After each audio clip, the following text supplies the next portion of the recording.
साक्षी television. वो कल सरकार पेश की है सरकार ने पब्लिक सिक्योरिटी बिल।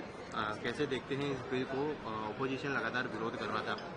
देखिए, ऐसा है कि ये बिल जो है सरकार ने पेश किया नक्सलवाद माओवाद के खिलाफ। माओवाद नक्सलवाद खत्म होना चाहिए, ये बहुत ही खतरा है देश के लिए। परंतु इसका गलत इस्तेमाल होने का ज्यादा इस्तेमाल है। जो भी कानून बनता है ना, उसका मिसयूज बहुत होता है। पुलिस को पावर बहुत दे दिया जाता है। जैसे टाडा बना तो टाडा में इतने सारे लोग बेकसूर पकड़े गए, जैसे मैं भी पकड़ा गया टाडा में। टाडा में कौन है? जो टेररिस्ट लोग हैं, जो बहुत ही घिनौने लोग हैं, जो देश के खिलाफ खड़े रहते हैं। ऐसे कानून में आप किसी को भी डाल दोगे तो ये जो कानून है ना, इसका अपोज हम इसलिए कर रहे हैं कि इस कानून को लेकर के ये लोग दलितों के ऊपर जो बड़े बड़े आंदोलन करेंगे, सरकार के खिलाफ करेंगे, तो कहीं न कहीं कोई न कोई ऐसी चीज ला करके कि भाई इसमें कोई माओवादी आ गया था, इसमें कोई नक्सलवादी आ गया था। हालांकि जो लोग कार्यक्रम कर रहे हैं उनको नहीं मालूम कि इसमें कोई माओवादी आया कि नहीं आया है। इस तरह की चीजें डाल करके ना एक शक शुबह में कर देंगे और फिर वो आदमी बेकसूर होगा, लेकिन उसको छूटने में कई साल लग जाएंगे। ऐसा हो रहा है। इस तरह टाटा के कानून में मौलाना साहब एक बंद थे, वो निचली अदालत ने उनको फांसी की सजा दिया, हाई कोर्ट ने फांसी की सजा दिया। 12 साल के बाद सुप्रीम कोर्ट ने कहा ये बेकसूर, इसको छोड़ दो। 12 साल उसके बर्बाद हो गए। तो मेरा कहना है कि जो पुलिस को पावर देंगे आप इस तरह से, और ऐसे कानून बनेगा तो समाज के दबे कुचले मुस्लिम, दलित, आदिवासियों के खिलाफ ये लोग कुछ न कुछ करके, जहां भी उनको लगेगा कि इनकी पार्टी को नुकसान हो रहा है, इनकी पार्टी के खिलाफ बात हो रही है, बड़ा आंदोलन हो रहा है, तो ये डर है कि इसका इस्तेमाल करेंगे, इसलिए हम इसका अपोज करते हैं। मुख्यमंत्री को कह रहे हैं कि इसका दुरुपयोग नहीं होगा। अरे मुख्यमंत्री जी कितने दिन है? अब मुख्यमंत्री जी कहने से क्या, जो लिखा हुआ है रोज आना हो रहा है। आप बताएं मुझे, ईडी में कितने लोग पकड़े गए, कोई कसूर नहीं, कितने साल अंदर रहे, उसके बाद छूट गए, बोले कुछ नहीं, ईडी ने कोई केस ही नहीं हुआ, कोई सजा ही नहीं हुई। तो इस तरह से कहने से कुछ नहीं होता है। ये इन चीजों को लेकर के राजनीतिक पार्टी जो सत्ता में है ना, उसका दुरुपयोग कर सकती है। एंटी करप्शन बिल जो है वो भी काफी चर्चे में है। एंटी कन्वर्जन बिल, उसको लेकर सरकार ये कह रही है कि जितने भी इलीगल चर्च है उनके ऊपर अतिक्रमण किया जाएगा, उन्हें पूरी तरीके से जो है जमीनों जब्त किया जाएगा। इस तरीके का बिल भी अब सरकार पास करने की प्रार्थना है। कैसे देख रहे हैं? देखिए, ऐसा है ना कि जो लोग भी धर्म परिवर्तन करते हैं, जो मूल तौर से जो जहां पैदा होते हैं उसी में रहते हैं, लोग करते हैं। कुछ लोग जो है, हमें बचपन अपना याद है, हम लोग जब रहते थे आजमगढ़ में, तो जब वो जो टॉयलेट होता था ना लोगों का, तो वहां पे कोई फ्लश सिस्टम नहीं था। वो सब गंदगी गिरती थी नीचे, और वो उनको डोम बोलते थे उस वक्त। वो लोग आते थे खांची लेके, बड़ा लेके बर्तन, उसमें भरते थे हाथ से और ले जाके फेंकते थे।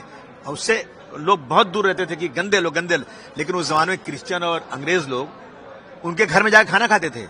उनको संडे को वो लोग नहा धो के जाते थे, चर्च में बैठते थे। वो सब के सब जो है क्रिश्चियन बन गए। हमने उनको नहीं अपनाया। हम देख रहे हैं कि बहुत सारे लोग जाकर के, जिनको लेप्रेसी हुई है, कोढ़ हुई है, वो लोग जाकर के ऐसे लोगों का उनका इलाज करते हैं जाके जहाँ, तो और उनको मदद करते हैं, उनके स्कूल के उनके बच्चों को पढ़ाते हैं, गांव में रहते हैं। तो क्या होना, लोग जो हैं उनसे जो प्रेरित हो जाते हैं और धर्म परिवर्तन कर देते हैं। हाँ, जहां धर्म परिवर्तन जबरदस्ती हो रहा है, 100% सरकार को उसके खिलाफ कार्रवाई करना चाहिए। लेकिन धर्म परिवर्तन जबरदस्ती नहीं होता है, बिल्कुल गलत है ये। खासतौर से मुसलमानों में धर्म परिवर्तन जबरदस्ती करने वाला पापी होगा, अभी अलाउ ही नहीं है। और कोई भी संगठन, मैं गारंटी के साथ कह सकता हूं, कोई भी संगठन भारतवर्ष में ऐसा नहीं है जो धर्म परिवर्तन के लिए बनाया गया हो और बाहर से उसको पैसे आते हो, लोग फंड जमा करते हो। ये जरूर है कि अपने धर्म का प्रचार करना, अपने धर्म की अच्छाई बयान करना, तो संविधान में है। उस अच्छाई को देख करके बहुत सारे लोग धर्म परिवर्तन करते हैं। लेकिन यहाँ ये हो रहा है कि किसी ने धर्म परिवर्तन किया, और अगर वो हिंदू है तो ये लोग जाकर के, जो कट्टरपंथी लोग हैं, जाकर उसको डराते हैं, धमकाते हैं और कहते हैं तुम स्टेटमेंट दे दो कि तुमको जबरदस्ती कराया गया है। तो इस तरह से केसेस बनाने की कोशिश हो रही है। मैं समझता हूँ ये बहुत बड़ी नाइंसाफी है। एक छांगुर बाबा तो इसी तरह से ब्रेन वॉश करने का काम करते हैं। उत्तर प्रदेश का मामला सामने आया। देखिए, ऐसा है ना कि अगर कोई इंसान ब्रेन वॉश करता है, चाहे हिंदू हो या मुसलमान, उस पर कार्रवाई होना चाहिए।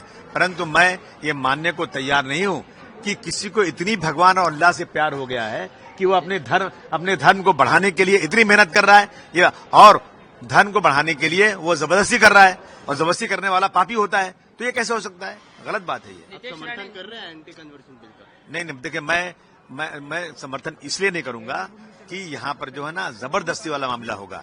देखिए, और जहाँ सचमुच ऐसा है कि लोग जबरदस्ती करा रहे हैं, उसमें उनके साथ सजा होना चाहिए। नीतीश राणे कहते हैं कि मुसलमान हरे साफ होते हैं, अगर मुसलमान देशभक्त हैं तो अजान मराठी में पढ़ना शुरू करें, उर्दू ऑफिसों से उर्दू साइन बोर्ड हटाएं, मराठी साइन बोर्ड लगाएं, तब हम मानेंगे कि वो देशभक्त हैं। उर्दू इसी देश की जबान है। उर्दू अगर आप पुराने कागजात देखेंगे तो जितने भी लैंड के पेपर्स हैं, मैंने कल भी कहा था कि गांधी जी की हत्या का एफआईआर पूरा उर्दू में लिखा गया था। आजादी के पहले तक ये उर्दू इस देश की भाषा थी और इसी देश में पैदा हुई है, ये बाहर से नहीं आई है। नीतीश राणे जी कौन होते हैं हमको बोलने वाले? क्या मैं इनसे कहूं कि आप जो है आपका जो धर्म पुस्तक है वो आप जो है मराठी में पढ़िए और उसको संस्कृत में मत पढ़िए या जिसमें लिखी मत पढ़िए, ये सब बातें नहीं। ये धर्म के बीच में इंटरफेयर करना कोई जरूर नहीं। वो कुछ नहीं होते हैं कि ये हर एक साफ अरे इन मुसलमानों ने अंग्रेजों से देश को छुड़ाने के लिए इतनी बड़ी कुर्बानी दिया है कि दिल्ली से लेकर अमृतसर तक जितने पेड़ थे सड़कों के किनारे सब पे मुसलमान शहीद करके लटका दिया गया था, लेकिन मुसलमानों ने अंग्रेजों को भगा के। ये कौन होते बोलने वाले? जो लोग अंग्रेजों के तलवे चाटते थे वो आज जो है मुसलमानों की बात करने निकले हैं। कालीचरण महाराज आपको याद होगा, आर्मी साहब, उन्होंने ओम काली सेना का गठन किया है और ये कह रहे हैं कि कांवड़ यात्रा में 51 चौकी उन्होंने बनाई है। ये कह रहे हैं कि जो भी कांवड़ यात्रा बाधित करेगा हम उन्हें सबक सिखाएंगे। अरे किसी की हिम्मत ही नहीं कांवड़ यात्रा को बाधित करने की, कौन बाधित कर सकता है? और ऐसा है कि अगर ये इन्होंने चौकी बनाया है तो क्या पुलिस खत्म हो चुकी है? पुलिस नहीं यहाँ पर है क्या? अभी ये लोग अपने हाथ में कानून लेंगे? भाई पुलिस है, उत्तर प्रदेश में बीजेपी की सरकार भी है और बहुत ही मजबूती के साथ है। हमारे योगी बाबा जी लगे हुए हैं, वहाँ फूल बरसाते हैं। उस रोड पर कोई मुस्लिम ढाबा नहीं होना चाहिए, मुस्लिम को खाना नहीं भेजना चाहिए। तो मैं समझता हूँ कि ये कांवड़ यात्रा को बाधित करने वाला कोई नहीं होगा। अगर कोई होगा तो पुलिस सख्त कार्रवाई करना चाहिए। ऐसे लोग जो बात करते हैं इनको लगता है कानून पर उनको भरोसा नहीं है। ठीक। Thank you so much sir.